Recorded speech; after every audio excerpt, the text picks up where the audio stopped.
these are ongoing endeavors. We've not forgotten. I just want to draw the attention of the House before I move on to specifics, which I've already told you, 6 different headings in which I will give you my inputs. You can see that one day to incorporate a company is what is now the norm rather than an exception. Integrated incorporation forms are available. Shifting of 16 offence sections to monetary penalty has happened. So the angle that this government is going to harass people or this government is more inclined to go through prosecution is being disproved in every case that we've taken up. In every case, meaning in every act-related or rule-related position, we are more in favor of compounding of an offence, and where penalty can play the role, it is penalty rather than prosecution. This is the second example where we can tell you 16 such offence sections have all been taken as monetary penalty based rather than prosecution based. Faster and easier approvals are being given for mergers and acquisition, some of which I'll explain further. Modifications and provisions for differential voting rights, about which I'm very grateful to the media. A lot of you all have written about it as to how that will bring in a certain sense of ownership for the people who founded the companies, and that will give them the right to retain their control of their own companies. Withdrawal of over 1,400 prosecutions under Companies Act. Again, a point where I want media. I'm very grateful that you've been writing about it. We are inclined to move from the prosecution route to a more humane approach. Repeatedly examples before you to prove that, and therefore I would want to request companies and also media to see that the intention of this government at no point wants to pursue anything in the name of prosecution. Here are the examples concrete, which is not happening today, but over the last few weeks we can very clearly tell you that that's the kind of step that we've taken. The IBC framework, all of you are very familiar. Even as the budget session was going on, even as all of us were focusing on budget-related matters, because of the way in which certain interpretations were given by some authorities and tribunals, we had to go through very quickly amending the IBC just so that no anomalies existed, and that has, as much as possible, we can get information that has benefited the MSMEs and home buyers. We shall ensure that we keep going in that route.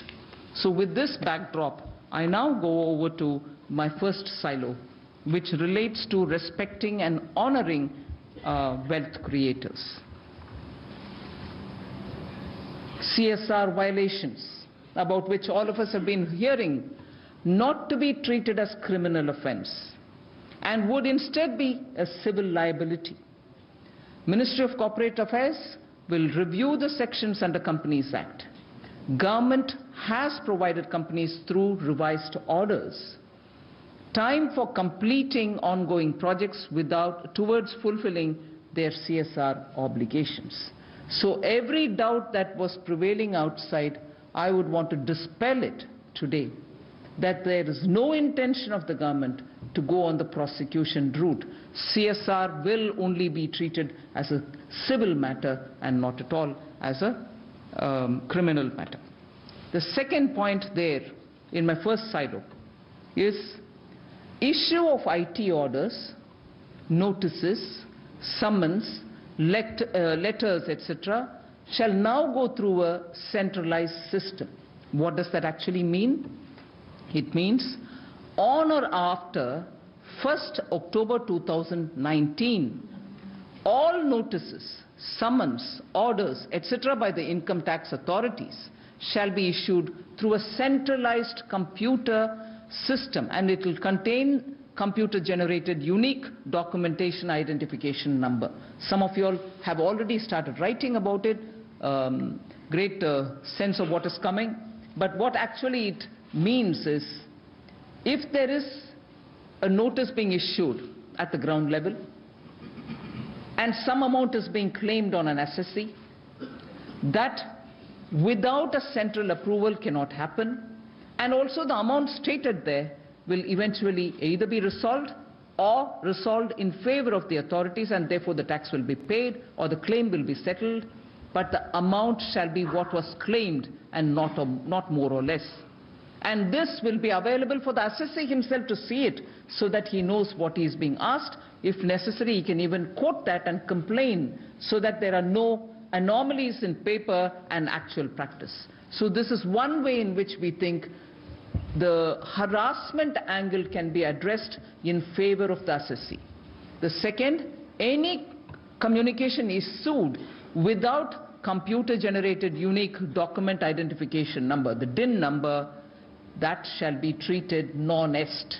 In other words, if anybody has issued from his own level at the ground level, that notice shall not be treated. Actually, the assessee can put it aside and say, I've not received any note, nobody is going to follow him up. Unless the notice goes through the central clearance and unless the notice has a DIN number, the document identification number, it need not be taken seriously by any assessee at all. So let's make that very clear. And all old notices. The question naturally arises, you announced this, what happens to those which were given earlier? All old notices to be decided by 1st October 2019 or uploaded again through the system. So all the notices which have been issued till now will be cleared before October 1st, 2019, within 1.5 months from now.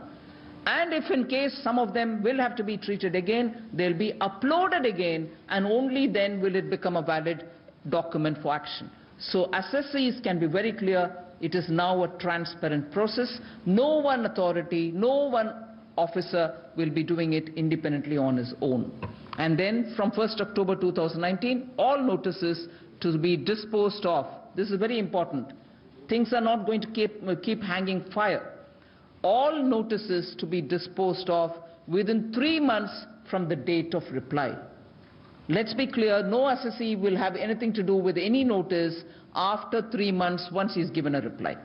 So that's on the first silo of respecting and honoring our wealth creators. We shall go through a very transparent process. The next one is on the taxation measures that we are coming up with. The much awaited